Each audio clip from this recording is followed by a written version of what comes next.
Apocalypse 12, lisons ensemble.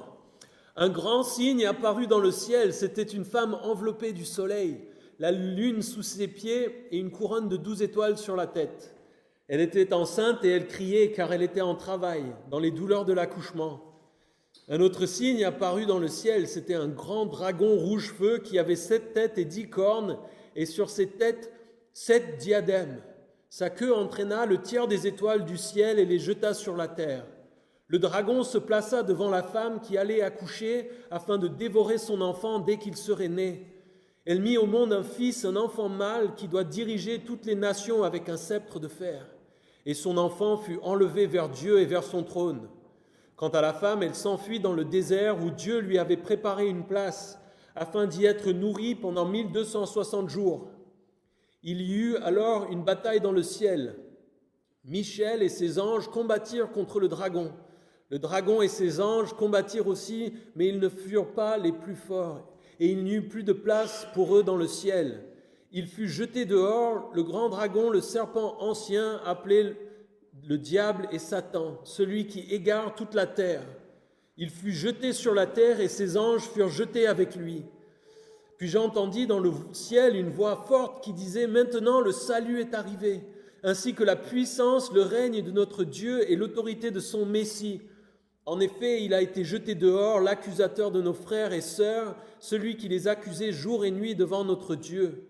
Ils l'ont vaincu grâce au sang de l'agneau et grâce à la parole de leur témoignage, et ils n'ont pas aimé leur vie au point de craindre la mort.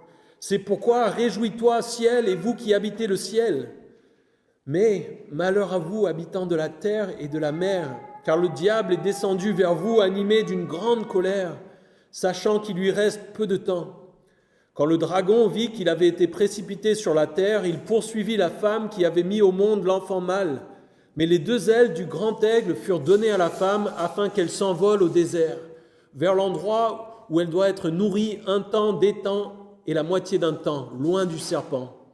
Alors le serpent vomit de sa gueule comme un fleuve d'eau derrière la femme, afin qu'elle soit entraînée par le courant. Mais la terre secourut la femme, et elle s'ouvrit et engloutit le fleuve que le dragon avait lancé de sa gueule. Furieux contre la femme, le dragon s'en alla faire la guerre au reste de sa descendance, à ceux qui respectent les commandements de Dieu et qui gardent le témoignage de Jésus. Et je me tins sur le sable de la mer. Amen. Alors vous dites peut-être comment il va s'en sortir là, le Tonio. On va regarder ensemble. Verset 1 donc. Une vision. Verset 1. Un grand signe apparut dans le ciel. C'était une femme enveloppée du soleil, la lune sous les pieds et une couronne de 12 étoiles sur la tête. Jean va parler maintenant de 7 signes. Ici, il s'agit d'un grand signe. Et dans Apocalypse 12, 13 et 14, on va avoir les principales figures de la grande tribulation qui vont être présentées. Et ce signe nous décrit le premier, pour le faire tout de suite. La femme représente Israël, le dragon représente Satan, l'homme enfant, celui qui naît, c'est Jésus. Il y a l'ange Michel qui est le chef des armées célestes. Le reste de sa descendance, ce sont les non-juifs qui viennent à la foi en Jésus-Christ pendant la tribulation. La bête qui va sortir de la mer au chapitre qui suit, c'est l'Antéchrist. Et la bête qui monte de la terre, qui sera décrit au chapitre suivant, c'est le faux prophète qui parle en faveur de l'Antéchrist. Alors, dans ma description et dans ce que je vous ai dit concernant notre interprétation du livre de l'Apocalypse, je vous ai dit que nous avions une approche littérale et nous en avons parlé justement la semaine dernière en disant on prend les choses telles qu'elles sont décrites de manière très littérale. Alors vous me dites peut-être, qu'est-ce qu'il dit maintenant ?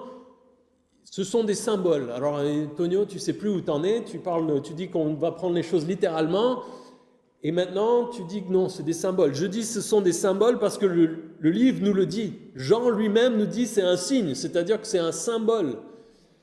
On ne va pas voir littéralement une femme et un grand dragon et ces choses littéralement.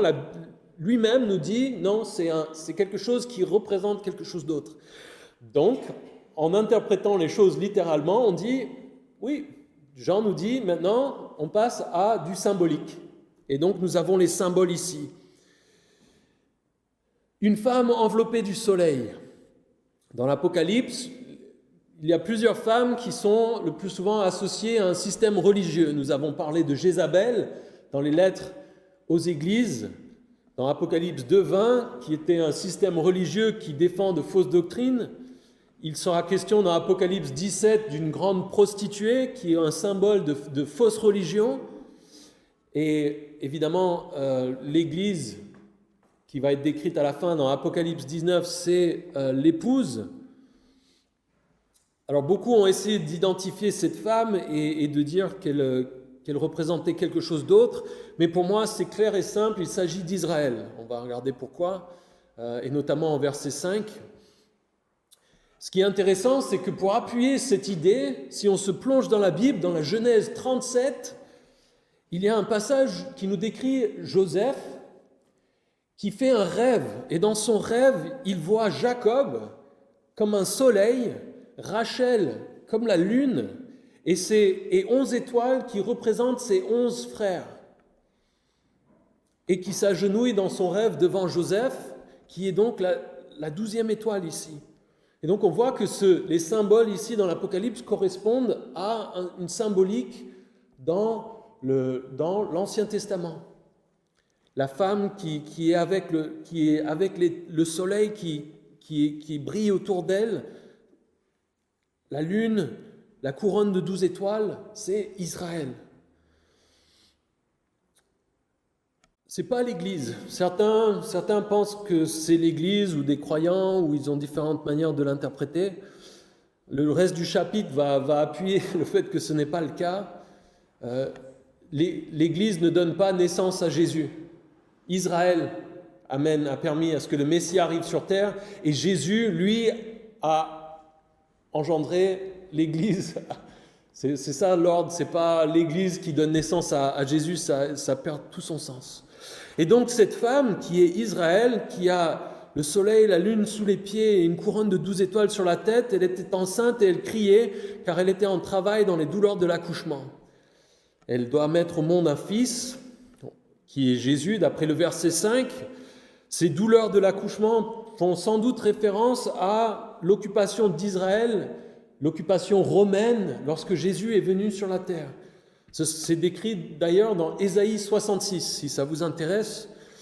Ici donc, encore une fois, dans l'Apocalypse, on a quelque chose au niveau de la structure temporelle qui n'est pas quelque chose de purement successif. Les choses qui ont été décrites au chapitre 11 ne se passent pas avant le chapitre 12. Ici, on a l'impression que ce signe, cette vision, nous remet sur un panorama plus large, où il y a cette femme et Israël qui doit mettre au monde Jésus. Donc, ça c'est dans le passé. Et des choses qui vont se produire après sont dans le futur. Un autre signe, verset 3, apparut dans le ciel, c'était un grand dragon rouge feu qui avait 7 têtes et 10 cornes, et sur ses têtes 7 diadèmes. Encore un symbole ici. Il ne s'agit pas d'un dragon littéral, mais le dragon représente Satan, qui est puissant, qui est dangereux, qui cherche à détruire et à tuer. Et il a ces 7 têtes, ces 10 cornes, ces 7 diadèmes qui sont des symboles de puissance et d'autorité. En quelque sorte, Satan réclame la place de roi. Il veut être le roi à la place du vrai roi, Jésus. Et nous parlerons de ces détails, pourquoi les 10 cornes, les 7 têtes, les choses comme ça, en regardant Apocalypse 13, et si ça vous intéresse, vous pouvez aller lire Daniel 7, il y a des choses qui sont détaillées. Il sera question de l'Empire romain restauré, j'en parlerai. Mais donc c'est Satan, et verset 4, sa queue entraîna le tiers des étoiles du ciel et les jeta sur la terre. Le dragon se plaça devant la femme qui allait accoucher afin de dévorer son enfant dès qu'il serait né.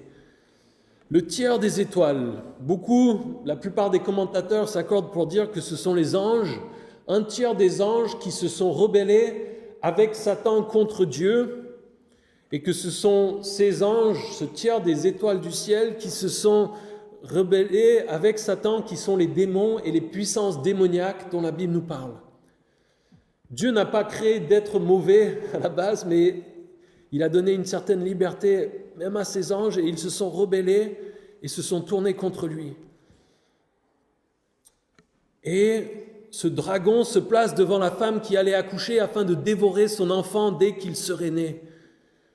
Nous voyons l'agressivité meurtrière de Satan contre Jésus lors de sa naissance, avec notamment le comportement d'Hérode, qui fait tuer tous ses bébés à Bethléem, mais aussi dans la suite de la vie de Jésus et dans sa mort. Satan veut détruire Jésus, veut dévorer cet enfant dès qu'il allait naître.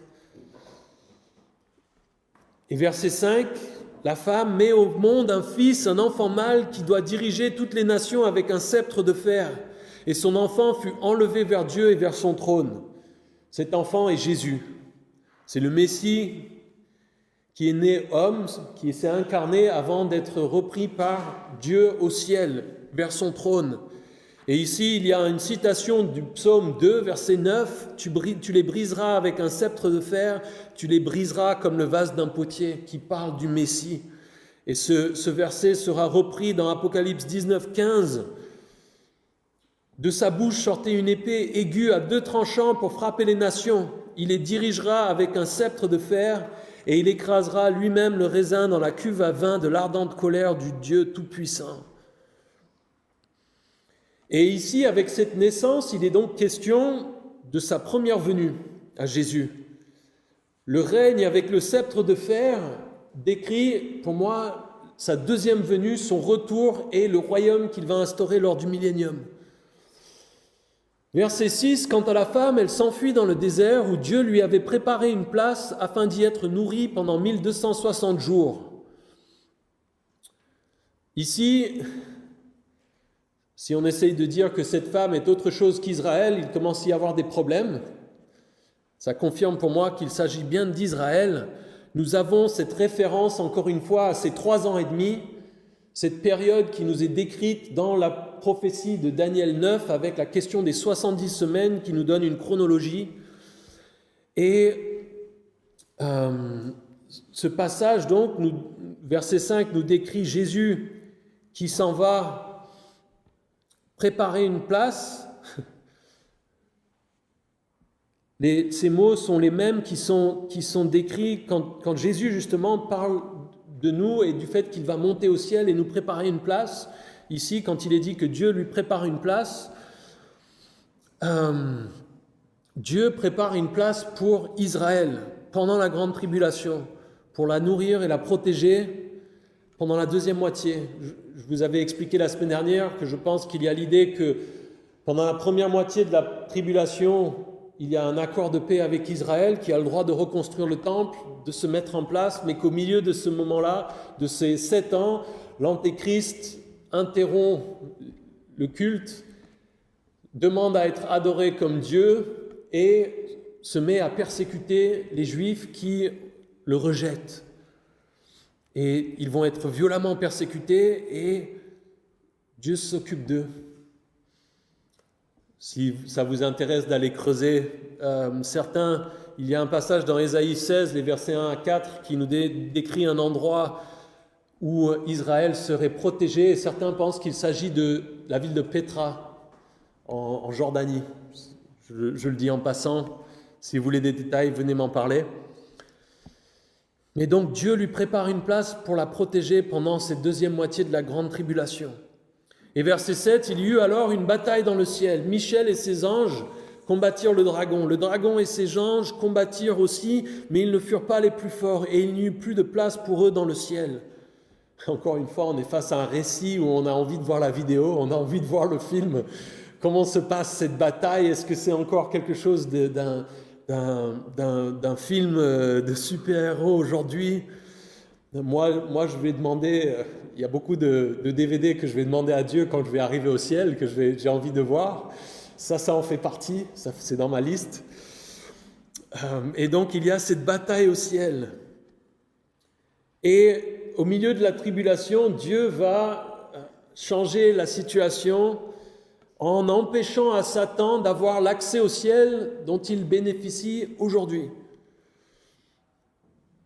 C'est une bataille, je vais revenir sur cette question de Satan et l'accès qu'il a au ciel, mais Satan se bat contre Michel, et les deux ont des anges qui sont avec eux, et c'est une bataille dramatique entre Satan qui est un ange déchu et ses anges déchus contre des anges fidèles à Dieu.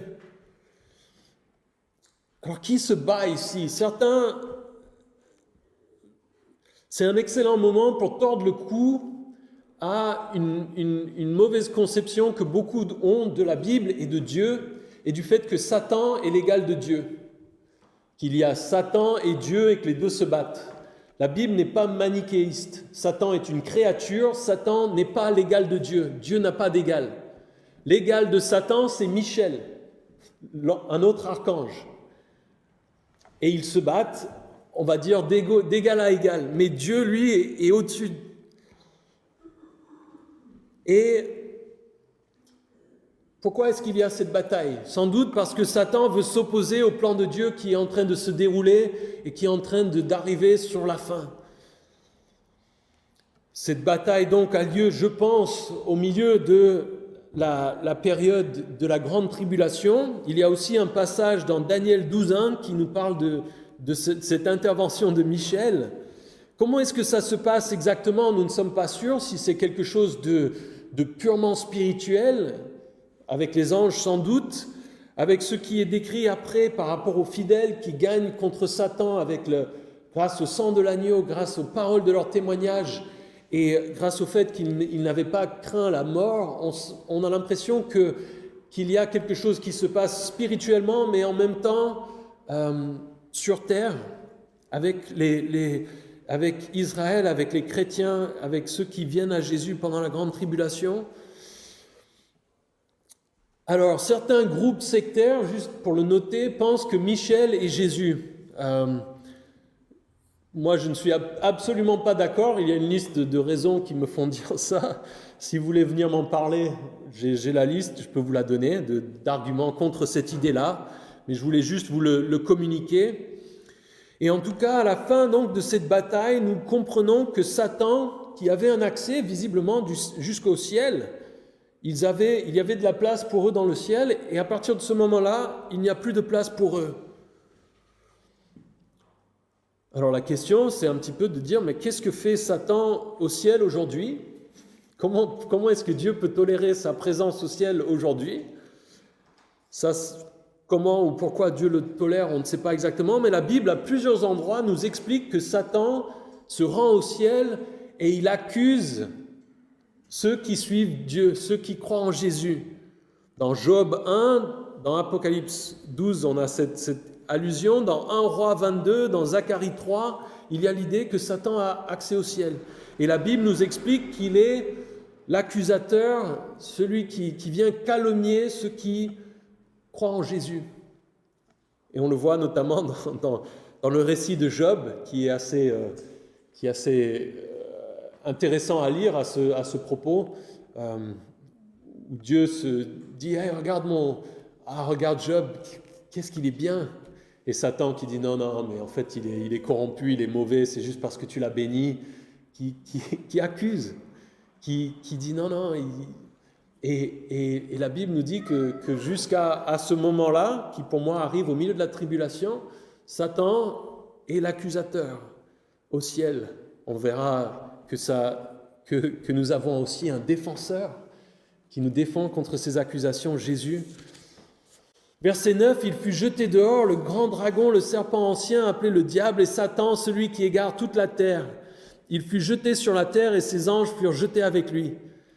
Satan est décrit ici avec plusieurs images, dragon, serpent ancien, diable, Satan, celui qui égare toute la terre. C'est une description assez impressionnante, assez noire. Diable veut dire calomniateur, quelqu'un qui médit. Satan veut dire adversaire ou accusateur. Satan est vicieux, accusateur, adversaire, quelqu'un qui ment, qui trompe. Et il est jeté sur la terre.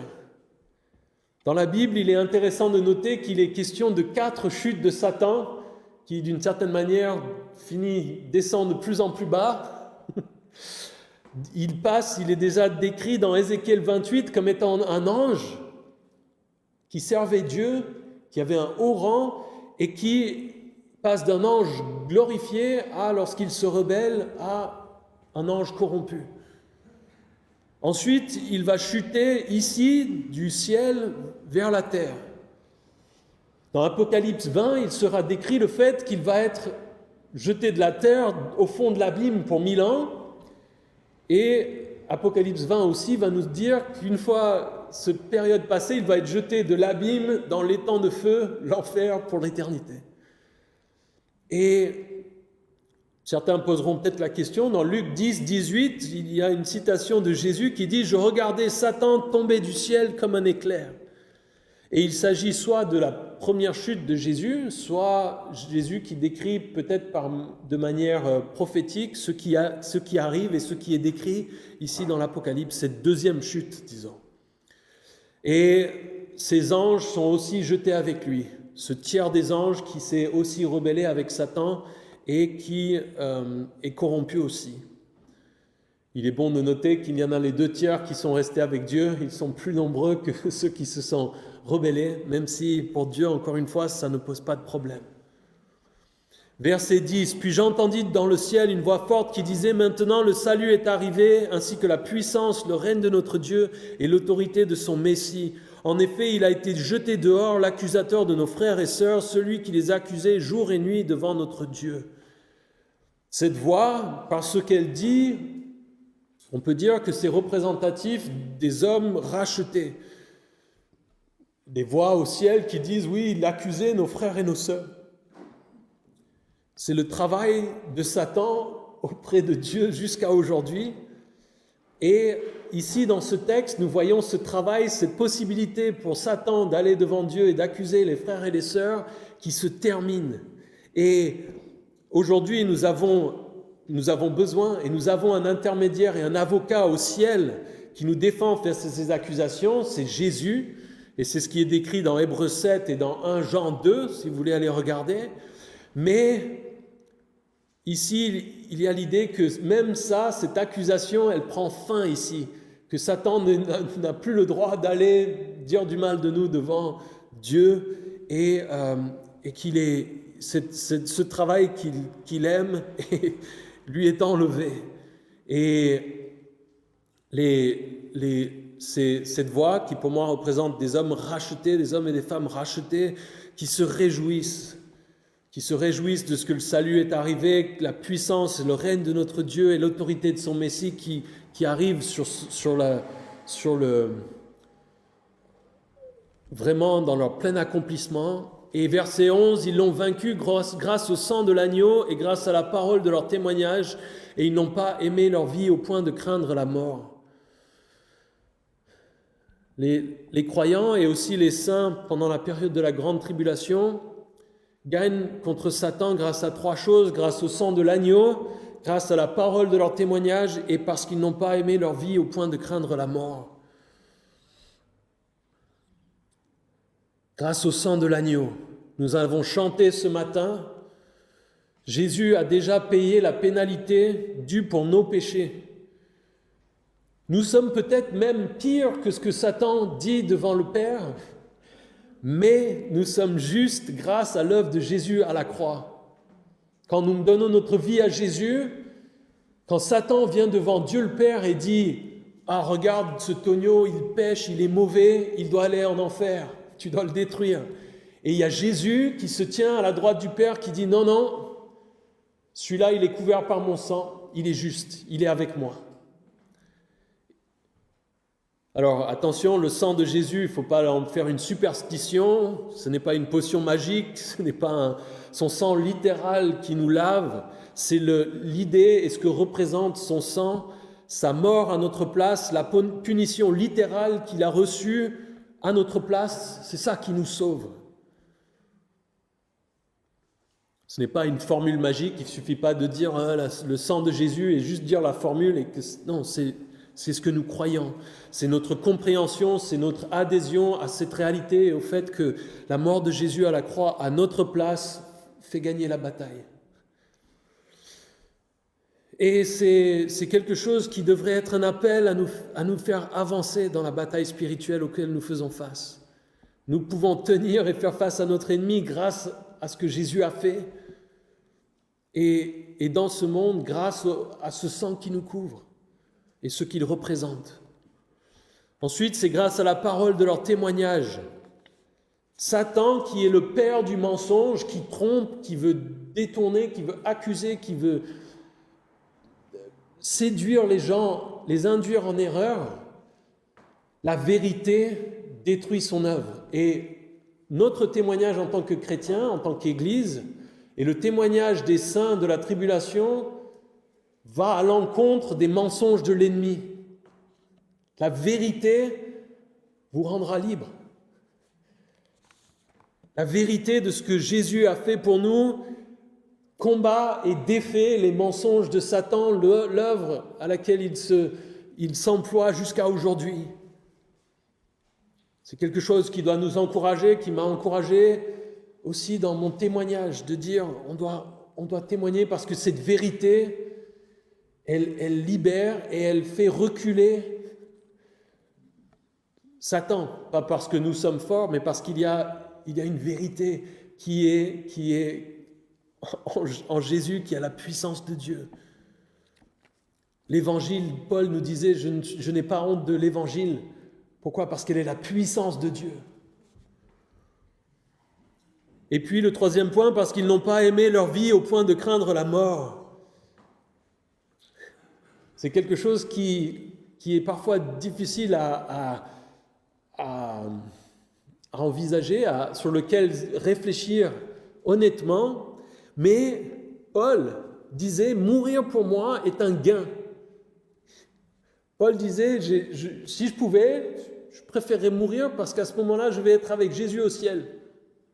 Ça en sera fini des luttes, de la bataille. La Bible nous explique qu'en tant que croyants, nous n'avons pas à craindre la mort. Et c'est quelque chose qui, évidemment, est pas facile à envisager. On aime nos vies, mais la Bible nous dit, et ici c'est expliqué, ils n'ont pas aimé leur vie au point de craindre la mort. Il y a l'idée ici d'un amour agapé, qui est un amour inconditionnel, qui est basé sur une décision de la personne qui aime. Et l'idée ici, c'est simplement, est-ce que je vais aimer ma vie plus que Jésus ? Est-ce que je vais aimer ma vie plus que le fait d'obéir à Jésus, d'obéir à Dieu ? Et Jésus, dans Marc 8, 35, disait « Celui qui voudra sauver sa vie la perdra, mais celui qui la perdra à cause de moi et de la bonne nouvelle la sauvera. » La Bible a un message radical, extrême par rapport à notre vie ici, par rapport à nos vies, par rapport à ce que nous craignons. Et je suis comme vous, j'imagine, c'est perdre la vie, ça me fait peur. Cette semaine, avec ce qui s'est passé à Nice, je vous avoue qu'en sortant le soir de l'église, quand il faisait nuit, je faisais un petit peu attention à savoir s'il y avait des passants ou s'il y avait quelqu'un qui m'attendait dehors. Mais la réalité, et c'est quelque chose qui doit nous donner une joie et une paix, c'est que la Bible nous dit, si Satan peut s'attaquer à vous, peut tout vous faire, mais s'il vous tue, il a quand même perdu. Et vous avez gagné. C'est ce que la Bible explique. La Bible nous dit que il n'est pas question d'être complètement imprudent et faire des choses qui nous amènent à mourir exprès. Mais la Bible nous explique simplement que nous n'avons pas à avoir peur. Alors, ce Satan qui est jeté sur la terre, verset 12, c'est pourquoi réjouis-toi ciel et vous qui habitez le ciel, mais malheur à vous habitants de la terre et de la mer, car le diable est descendu vers vous, animé d'une grande colère, sachant qu'il lui reste peu de temps. Le fait que Satan ne puisse plus accéder au ciel est un sujet de joie et de réjouissance au ciel. Sans doute que tous les saints et les anges au ciel se disent enfin on n'a plus à le voir celui-là. Mais malheur à la terre et à ceux qui sont sur la terre. Parce que ce qui profite au ciel ici est un désastre sur terre. Parce que Satan, qui est puissant est terrifiant. Il n'est pas terrifiant parce qu'il va triompher, mais parce qu'il sait qu'il a perdu et qu'il lui reste peu de temps. Il est comme un animal blessé, acculé, et qui va se débattre violemment jusqu'à la mort. Et d'une certaine manière, il a peut-être fini par croire son propre mensonge et le fait qu'il a une chance de l'emporter, de gagner contre Dieu. Et ça va l'amener à être de plus en plus violent. Et les choses que nous voyons dans la deuxième moitié de la grande tribulation semble montrer très clairement. Verset 13, quand le dragon vit qu'il avait été précipité sur la terre, il poursuivit la femme qui avait mis au monde un enfant, l'enfant mâle. Pourquoi est-ce que Satan s'attaque ainsi à Israël? C'est une question qui concerne toute l'histoire. Et la raison principale est que Israël est central dans le plan de Dieu pour l'homme. En premier lieu, on sait que le Messie devait venir par Israël. Et ensuite, Israël, d'après les prophéties, doit exister pour accueillir Jésus lors de son retour. Donc peut-être d'une certaine manière, Satan se dit « Je vais peut-être arriver à empêcher le plan de Dieu si j'arrive à détruire Israël. » Et le peuple d'Israël, son destin, ainsi que l'opposition qui a été montrée au cours de l'histoire contre elle, témoignent de la réalité et de la véracité de la Bible. Il y avait un empereur, Frédéric le Grand, je ne sais pas si c'est vrai ou pas, j'ai trouvé plusieurs références à ça, qui posait une question à son prêtre et qui disait « Dites-moi en 2 mots pourquoi je devrais croire la Bible ?» Et son prêtre qui répond « À cause des Juifs » ou « les Juifs ».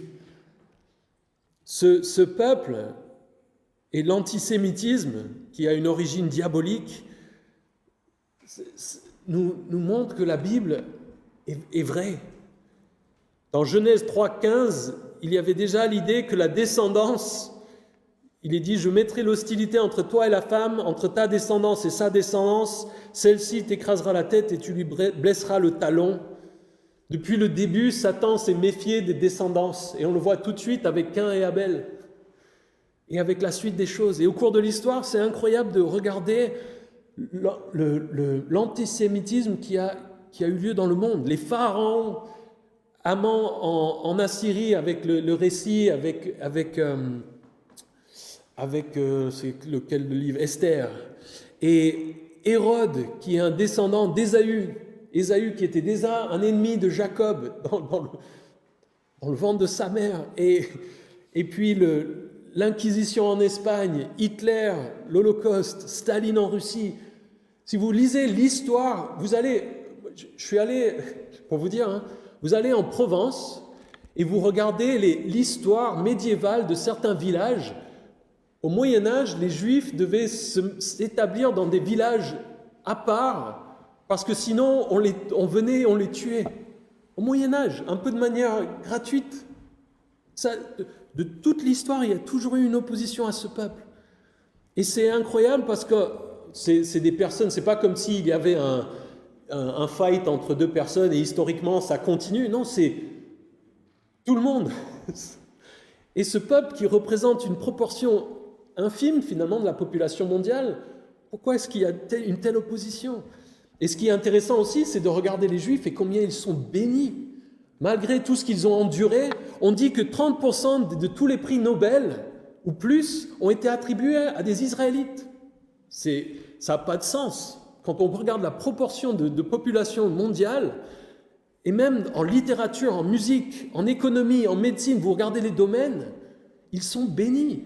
Il y a quelque chose là qui ne colle pas, si c'est juste humain. Ils ont réussi à garder leur identité nationale pendant 2000 ans, sans avoir de territoire. Il n'y a pas d'équivalent dans le monde. En général, un peuple ou une nation, au bout de 100 ou 200 ans, leur culture est assimilée, est changée et disparaît.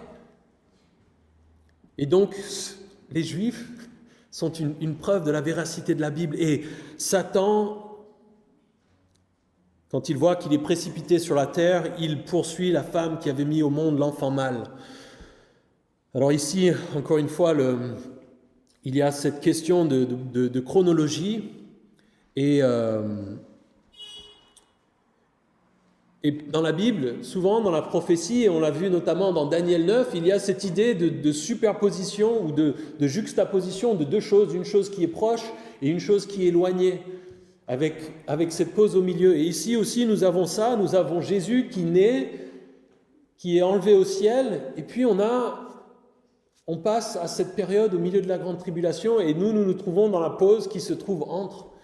C'est quelque chose qui arrive souvent dans la prophétie biblique. Vous avez une phrase où il décrit quelque chose qui est plus proche dans le temps, et puis dans la même phrase, ça continue, et en fait, il fait référence à quelque chose qui va avoir lieu plus loin. Verset 14. « Mais les deux ailes du grand aigle furent données à la femme afin qu'elle s'envole au désert vers l'endroit où elle doit être nourrie un temps, des temps et la moitié d'un temps, loin du serpent. » Dans Exode 19, 4, Dieu disait à Israël, « Vous avez vu ce que j'ai fait à l'Égypte et la façon dont je vous ai porté sur des ailes d'aigle et amené vers moi. » Encore une référence explicite au fait que l'imagerie utilisée correspond à Israël. 3 ans et demi, nous avons encore une référence avec un temps, des temps, ou dans certaines traductions, 2 temps, et la moitié d'un temps. Et puis, verset 15, « Alors le serpent vomit de sa gueule comme un fleuve d'eau derrière la femme afin qu'elle soit entraînée par le courant. » Ici, nous avons une description de la fureur de Satan contre le peuple d'Israël à ce moment-là, après l'abomination de la désolation avec la persécution contre ce peuple d'Israël. Jésus en avait parlé dans Matthieu 24, notamment les versets 15 à 22, avec quelque chose qui était très clairement contextualisé à Israël et les Juifs.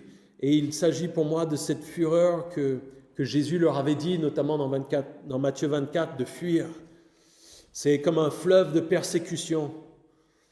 Mais la terre secourut la femme, elle s'ouvrit et engloutit le fleuve que le dragon avait lancé de sa gueule. Ici aussi, on a des références de l'imagerie qui vient de l'Ancien Testament. Par exemple, Ésaïe 59, 19, « Quand l'adversaire surgira pareil à un fleuve, l'Esprit de l'Éternel le mettra en fuite. » Il s'agit peut-être de quelque chose de naturel ou peut-être de quelque chose de surnaturel dans la manière dont Dieu protège Israël. En tout cas, furieux contre la femme, le dragon s'en alla faire la guerre au reste de sa descendance, à ceux qui respectent les commandements de Dieu et qui gardent le témoignage de Jésus. Ici, pour moi, il s'agit sans doute des saints de la tribulation, de tous ces gens qui vont venir à la foi en Jésus-Christ pendant cette période. On a parlé des 144 000 qui étaient des mâles juifs qui allaient témoigner. On a parlé des 2 témoins qui sont aussi du peuple d'Israël. On peut voir donc qu'il y aura sans doute une descendance spirituelle à ce peuple d'Israël qui suit Jésus à ce moment-là. Et les croyants vont être la cible d'une persécution intense de la part de l'Antéchrist à ce moment-là.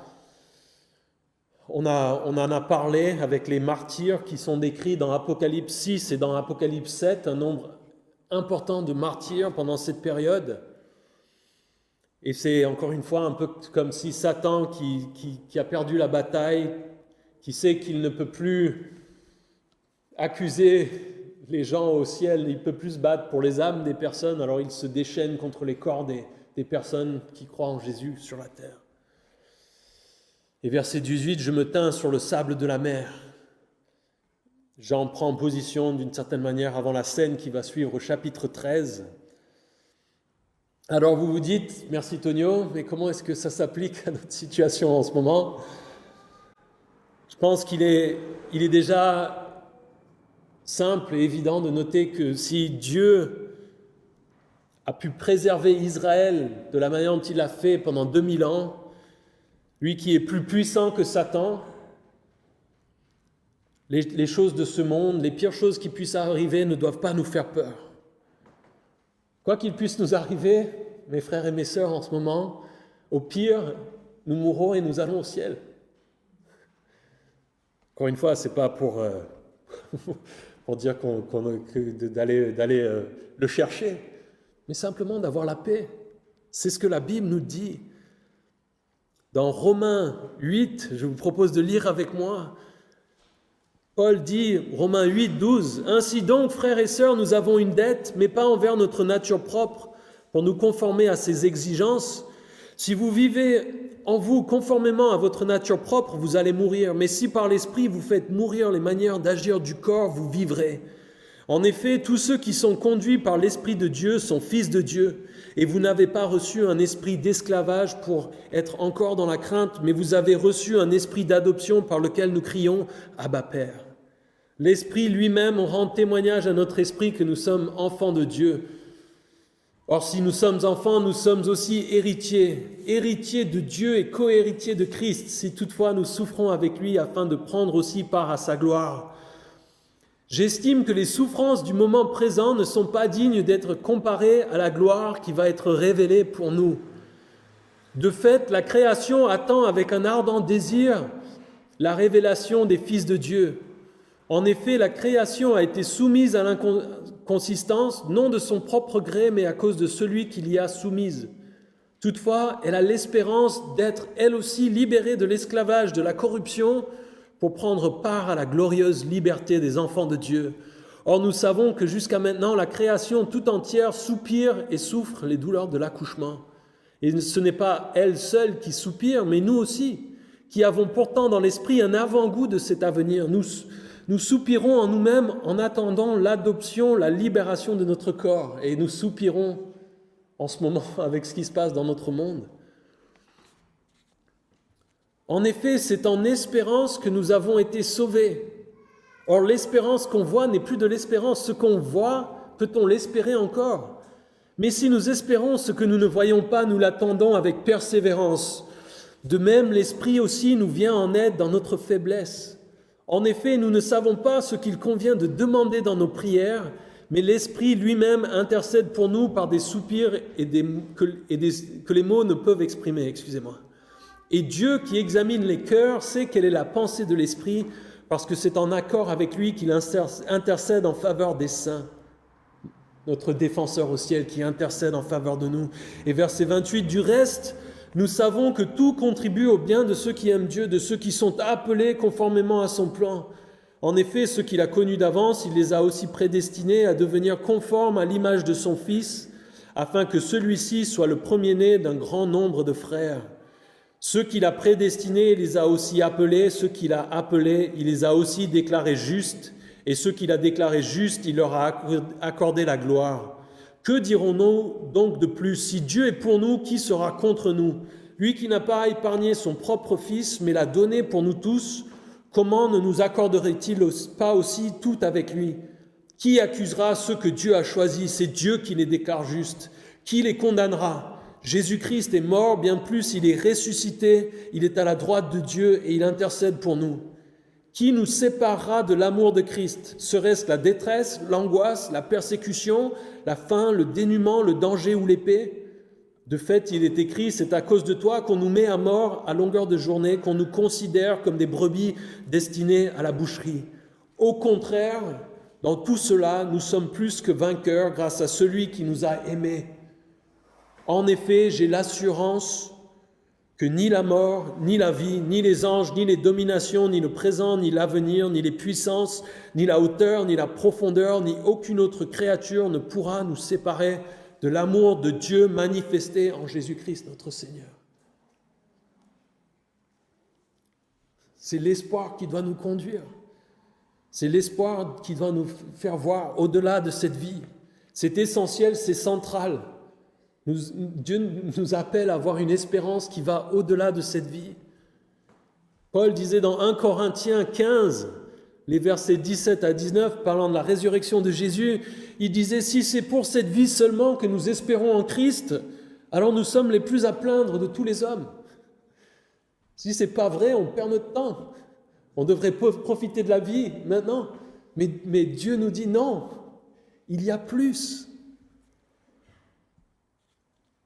Et dans Philippiens 1, les versets 20 à 26, « Conformément à ma ferme attente et à mon espérance, je n'aurai honte de rien, mais maintenant, comme toujours, la grandeur de Christ sera manifestée avec une pleine assurance dans mon corps, soit par ma vie, soit par ma mort. En effet, Christ est ma vie et mourir représente un gain. Cependant, s'il est utile pour ma tâche que je vive ici-bas, je ne saurais dire ce que je dois préférer. Je suis tiraillé des deux côtés.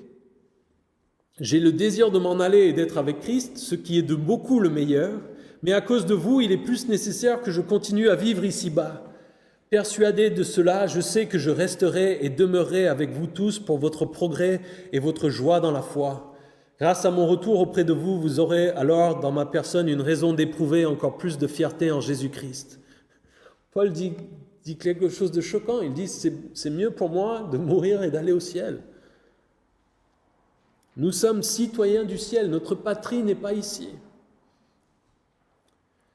Et dans 2 Pierre 3, qu'on a lu déjà plusieurs fois, parlant de la patience de Dieu, du fait que Dieu ne tarde pas, mais qu'il fait preuve de patience, Pierre dit, puisque tout notre monde doit être dissous, combien votre conduite et votre piété doivent être saintes. On doit avoir cette perspective du ciel. C'est qui nous sommes en Jésus. Et je sais que en ce moment, pour nous, pour beaucoup d'entre nous, à beaucoup de moments, on a peur, on est inquiet, on ne comprend pas ce qui se passe, on entend des rumeurs, on entend des choses, qu'on nous manipule, qu'il y a des choses il y a des conspirations. La Bible nous dit, vous n'avez pas à avoir peur, quoi qu'il arrive. C'est simple. Et la Bible nous dit, n'ayez pas peur. C'est un commandement de nous rappeler ces choses, de nous exhorter mutuellement les uns les autres, de nous rappeler ces choses et ces vérités. Et nous vaincrons, grâce au sang de l'agneau, grâce à la parole de notre témoignage, la vérité, et parce que nous n'avons pas craint de mourir pour Jésus.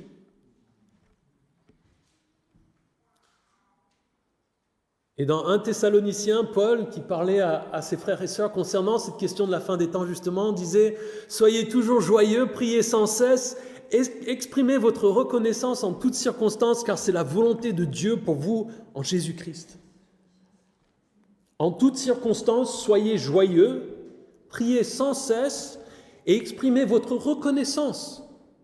Dans notre situation, si nous sommes frustrés, si nous nous disons « Ah Seigneur, combien de temps encore? Pourquoi est-ce que tu permets ça ?»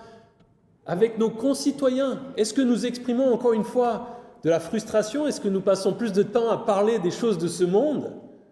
Ou est-ce que nous disons « Non, moi j'ai la joie, j'ai la paix, je prie et je remercie Dieu parce qu'il est bon, parce qu'il est juste de le louer. » C'est ce à quoi la Bible nous appelle. Et donc ce matin, je veux prendre quelques instants. On va faire quelque chose qu'on ne fait pas très souvent. J'aimerais qu'on se mette par petits groupes de 5 ou 10 personnes. Gardez un petit peu quand même vos distances, consignes sécuritaires. On pourra faire un groupe peut-être dans l'entrée. Et j'aimerais prendre une dizaine de minutes pour prier. Parce que la Bible nous dit, priez sans cesse. Et prions pour ceux qui ont perdu des êtres chers, avec ce qui s'est passé, soit à la Vésubie, soit cette semaine à Nice. Prions pour ceux qui ont peur. Prions pour ceux qui sont affectés par l'état actuel du monde. Prions pour ceux qui sont seuls. Prions pour nos autorités, les policiers, les politiciens. Prions pour les autres églises. Remettons tout ça à Dieu. Remercions-le aussi. Profitons de ce dernier moment ensemble avant quelque temps pour prier ensemble. La Bible, notre Église, on veut que ce soit une maison de prière, et ce n'est pas la maison dans le sens, cet endroit, c'est notre communauté, qu'entre nous, entre frères et sœurs, nous soyons une maison de prière.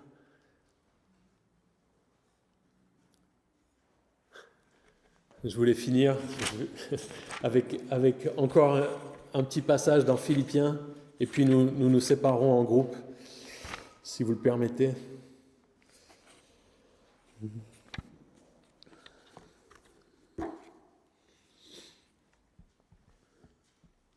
Maintenant donc, mes frères et sœurs, réjouissez-vous dans le Seigneur. Je n'hésite pas à vous écrire les mêmes choses, et cela contribue à votre sécurité. Faites attention aux chiens, faites attention aux mauvais ouvriers, faites attention aux faux circoncis. En effet, les vrais circoncis, c'est nous qui rendons notre culte à Dieu par l'Esprit de Dieu. Nous plaçons notre fierté en Jésus-Christ et qui ne mettons pas notre confiance dans notre condition. Pourtant, moi-même, je pourrais mettre ma confiance dans ma condition, Si quelqu'un croit pouvoir se confier dans sa condition, je le peux plus encore. J'ai été circoncis le 8e jour, je suis issu du peuple d'Israël, de la tribu de Benjamin, hébreu né d'hébreu en ce qui concerne la loi. J'étais pharisien du point de vue du zèle, j'étais persécuteur de l'Église par rapport à la justice de la loi, j'étais irréprochable. Mais ces qualités qui étaient pour moi des gains, je les ai regardées comme une perte à cause de Christ. Et je considère même tout comme une perte à cause du bien suprême qui est la connaissance de Jésus-Christ, mon Seigneur. À cause de lui, je me suis laissé dépouiller de tout et je considère tout cela comme des ordures afin de gagner Christ et d'être trouvé en lui, non avec ma justice, celle qui vient de la loi, mais avec celle qui s'obtient par la foi en Christ. La justice qui vient de Dieu et qui est fondée sur la foi. Ainsi, je connaîtrai Christ, la puissance de sa résurrection et la communion à ses souffrances en devenant conforme à lui dans sa mort pour parvenir d'une manière ou d'une autre à la résurrection des morts. Ce n'est pas que j'ai déjà remporté le prix ou que j'ai déjà atteint la perfection, mais je cours pour tâcher de m'en emparer, puisque de moi aussi Jésus-Christ s'est emparé. Frères et sœurs, je n'estime pas m'en être moi-même déjà emparé, mais je fais une chose, oubliant ce qui est derrière en me portant vers ce qui est devant. Je cours vers le but pour remporter le prix de l'appel céleste de Dieu en Jésus-Christ. Nous tous donc qui sommes mûrs, adoptons cette attitude et si vous êtes d'un autre avis sur un point, Dieu vous éclairera aussi là-dessus. Seulement là où nous en sommes, marchons dans la même direction et vivons en plein accord. Soyez tous mes imitateurs, frères et sœurs, et portez les regards sur ceux qui se conduisent suivant le modèle que vous avez en nous. En effet, beaucoup se conduisent en ennemis de la croix de Christ. Je vous ai souvent parlé d'eux et je le fais maintenant encore en pleurant. Leur fin, c'est la perdition. Ils ont pour Dieu leur ventre. Ils mettent leur gloire dans ce qui fait leur honte. Ils ne pensent qu'aux réalités de ce monde. Quant à nous, notre droit de cité est dans le ciel, d'où nous attendons aussi notre Seigneur, notre Sauveur, le Seigneur Jésus-Christ. Il transformera notre corps de misère pour le rendre conforme à son corps glorieux par le pouvoir qu'il a de tout soumettre à son autorité. Et puis, Philippiens 4,4, réjouissez-vous toujours dans le Seigneur. Je le répète, réjouissez-vous. Que votre joie, que votre douceur soit connue de tous les hommes. Le Seigneur est proche. Ne vous inquiétez de rien, mais en toute chose, faites connaître vos besoins à Dieu par des prières et des supplications dans une attitude de reconnaissance. Et la paix de Dieu, qui dépasse tout ce que l'on peut comprendre, gardera votre cœur et vos pensées en Jésus-Christ. Prions, et puis on prendra un temps, on se mettra... Seigneur, merci pour ce temps ensemble. Merci pour ta parole et merci pour ces promesses. Merci pour ces exhortations aussi de la part de Paul, quelles que soient nos circonstances, Seigneur, de nous réjouir et de toujours nous tourner vers toi dans la prière, de ne pas avoir peur, mais de te faire confiance. Donne-nous ta paix, Seigneur. Aide-nous à t'obéir, que nous soyons une lumière, que nous soyons ceux qui apportent la paix dans ce monde qui, pour nous en tout cas en ce moment, semble loin d'une paix, Seigneur, qui viendrait de toi. Nous te remettons ce temps. Merci pour ce dimanche et que nous puissions nous retrouver ensemble. Amen.